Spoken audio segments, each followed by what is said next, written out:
Hello అండి, అందరికీ welcome to my channel Nani's healthy cooking channel అండి.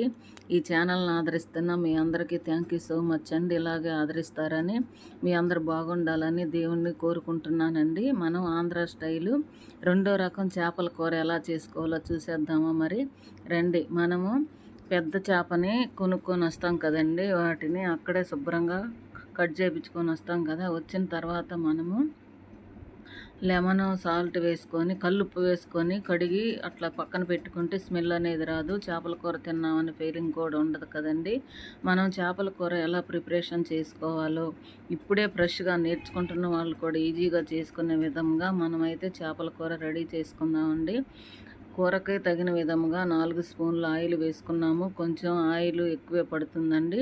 ఉల్లిపాయలు పచ్చిమిరకాయలు వేసాం కదా. పచ్చిమిరకాయలు ఉల్లిపాయలు వేసిన తర్వాత అవి వేగుతుండగా మనము చేపలు ప్రిపరేషన్ చేసుకుని పక్కన పెట్టుకున్నాం కదా. పసుపు సాల్ట్ వేసినట్లయితే ఉల్లిపాయలు త్వరగా మగ్గుతాయండి. పసుపు వేసిన తర్వాత కలర్ఫుల్గా మారిపోయింది కదా. అల్లం వెల్లుల్లి పేస్టు కొంచెం నువ్వులు కూడా వేసి మిక్సీ పట్టుకోవాలి. అప్పుడే మిక్సీ పట్టుకున్న అల్లం వెల్లుల్లి పేస్ట్ వేసుకుంటే నువ్వుల్లో కాల్షియం ఉంటుంది, చేపల్లో ఏ విటమిన్ పుష్కలంగా ఉంటుంది, ఫ్యాట్ ఉండదండి. ఎలాంటి వాళ్ళైనా ఇది తినొచ్చు కదా. గర్భిణీలైనా బాలింతలైనా ఎవరైనా హార్ట్ ప్రాబ్లం ఉన్న వాళ్ళు ఎలాంటి సమస్య ఉన్న వాళ్ళైనా ఈ చేపల కూర తింటే చాలా మంచిది, కళ్ళకు కూడా చాలా మంచిది కదండి. అందుకని వారంలో 2 సార్లు అయినా చేపల కూర తింటే కళ్ళకి చాలా బాగుంటుంది, ఏ విటమిన్ పుష్కలంగా అందుతుంది కదండి.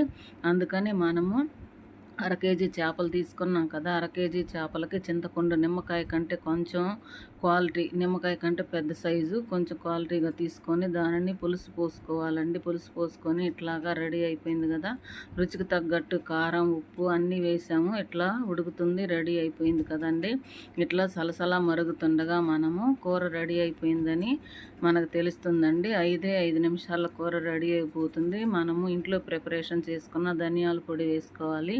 ధనియాల పొడి వేసుకున్న తర్వాత కొంచెం కొత్తిమీర మనం శుభ్రంగా కడుక్కొని కొత్తిమీర దాన్ని చిన్న చిన్న ముక్కలు కట్ చేసుకొని ఇట్లా చివరిలో వేసుకున్నట్లయితే ఎమ్మి చేపల కూర ఆంధ్ర స్టైల్ మనకు రెడీ అయిపోయినట్టేనండి. ఆంధ్ర వాళ్ళు కొంచెం కారం ఎక్కువ తింటారు కాబట్టి అది ఘాటుగా ఉంటుంది. మరి ఆంధ్ర అంటే ఘాటు, గుంటూరు కారం కదండి. మిర్చికి గుంటూరు ఫేమస్ కదా.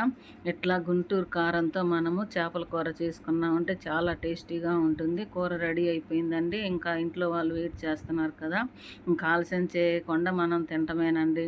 చూసారు కదా, చేపలు చెక్కు చెదరలేదు, కలర్ఫుల్గా ఉంది కదండి. ఇట్లా ఉండటం మనం చూడటానికి బాగుంటుంది, టేస్ట్ కూడా చాలా బాగుంటుంది కదా. ఇట్లా ఇంట్లో అందరికీ ఒకేసారి వడ్డించుకొని తింటే మనము మంచి చెడు మాట్లాడుకుంటా తినొచ్చు కదండి.